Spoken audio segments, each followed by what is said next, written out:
Welcome to the Nourish and Flourish podcast series. If you are liking this podcast, please share it from Facebook and subscribe to the channel. Today's topic is an overview on exercise. As I was discussing different lifestyle related diseases, I mentioned the 4 pillars of physical health: medication, diet, sleep, and exercise, in that order. There are general answers to why exercise is good, but you will have to reason yourself on why exercise is required. For example, if you are already in good physical shape and want to make it better in terms of attractive body feature, stamina to pursue your outdoor hobby, etc., there are exercises. If you are middle-aged and already experiencing lifestyle-related diseases like obesity, diabetes, high blood pressure, and high cholesterol, you will have to embrace exercises to improve your condition. If you are visualizing the old age scenario, when you will be able to go up and down staircases comfortably, drive a car, be able to carry a shopping bag, or be able to hold your grandchild, you will have to think about it now in terms of exercise. In addition, if you want to improve your mental health, then exercise is an option as well. Exercise increases lifespan, that is the number of years you live. More importantly, it notably increases health span, that is the number of years you live in a reasonably healthy condition.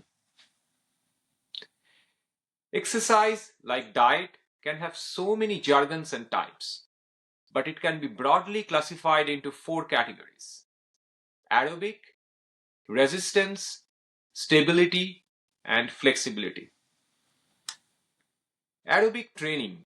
This includes any type of training that increases your heart rate on a consistent or fluctuating basis. Examples are running, cycling, rowing, swimming, or brisk walking. Aerobic training improves cardiovascular and neurovascular health. Resistance training is about improvement of muscular strength and endurance. For example, weight training for different muscle groups. Stability training is about developing core components of body's stability and balance system. For example, through Pilates, asymmetric exercises, etc. Flexibility training is about improving the mobility or range of motion for joints. For example, through yoga, stretching, Pilates, dancing, etc. Let's go through each of the exercise types and understand the why, when, and how part of this. First, aerobic exercise. These exercises improve your endurance and stamina. You can prevent, delay, or improve the condition of most of the lifestyle diseases by regular aerobic exercises. So, if you have to prioritize exercise in between 35 to 55 years of age, do aerobic exercises at least every alternate day for about 45 minutes.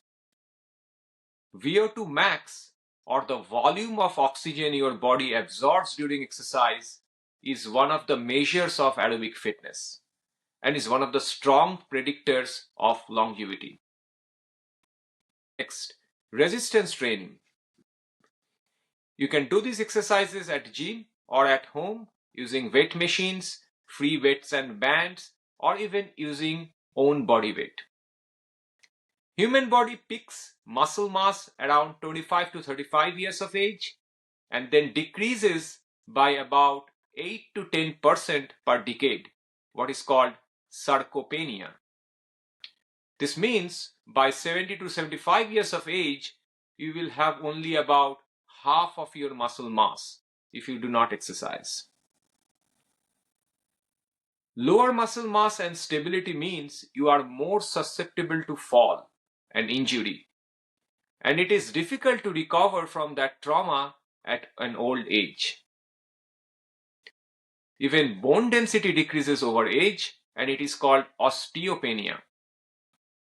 So the goal of resistance training is not just looking toned and muscular in terms of attractiveness, but to prevent sarcopenia and osteopenia. Men and women should both do regular resistance training for about 15 to 30 minutes every alternate day, and it should be a lifelong practice. There are many measures of muscular strength, and a common one is grip strength, which is again a strong indicator of longevity. If you have to prioritize muscle groups, give attention to the biggest ones. For example, the biggest one, quadriceps or the thigh muscle, are twice as bigger than the glutes or pelvic muscles. And glutes is twice as large as deltoid muscle in the shoulder and triceps that is used for hand extension. Freehand exercises like squats and lunges for quads and glutes and push-up for triceps and deltoids are good ones to adopt. Next, stability training. This is important because independent of diseases at old ages, if you have a fall due to imbalance, chances of breaking the bone, severe injury, and recovery time is high. Often people do not ever recover from that and are permanently impaired for the rest of the life or even die. Stability cannot be built overnight, and you will have to start training on this thing now. It will be good to perform the stability and flexibility trainings at the start of the day so that the body is adapted and benefit for the rest of the day. Try to work on core of the body to improve the strength and on asymmetric forms to improve neuromuscular stability. There are plenty of good tutorials on the web like box step, side lunges, plank, suitcase carry, etc. Even 5 minutes of stability training a day is good. Next, flexibility training. These are important because over the ages, the mobility of the joint decreases and the range of motion and ease to do certain tasks diminishes. Simple tasks like lifting an object from the ground, bending sideways, or looking back or sideways while driving the car may get sluggish as you age. Stretching is also important in day-to-day life for anything uncommon that you perform physically, like lifting a moderately heavy shipment or furniture, playing an active sport with your friends or children, etc.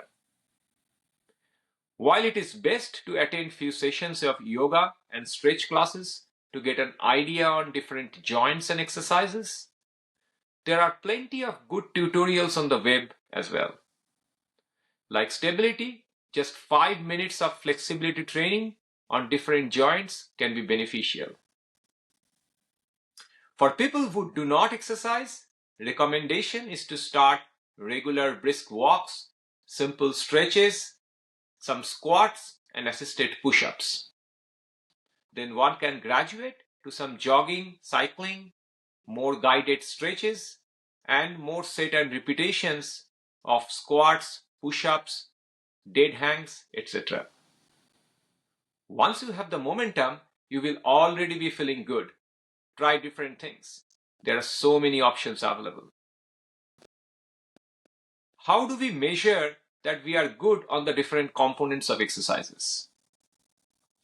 For aerobic fitness, measure VO2 max. You can measure VO2 max yourself with some of the smart devices. The average at about 50 years of age would be about 33 for men and 28 for women. Higher the better. And you can find an age and gender based chart on the web and check where you are for this test and any of the following tests. For overall strength test, measure grip strength, which is not just a strength for your forearm, but a proxy for the overall muscle mass and function. You can measure it with a grip strength measuring device at home. The average at about 50 years of age would be about 90 for men and 60 for women.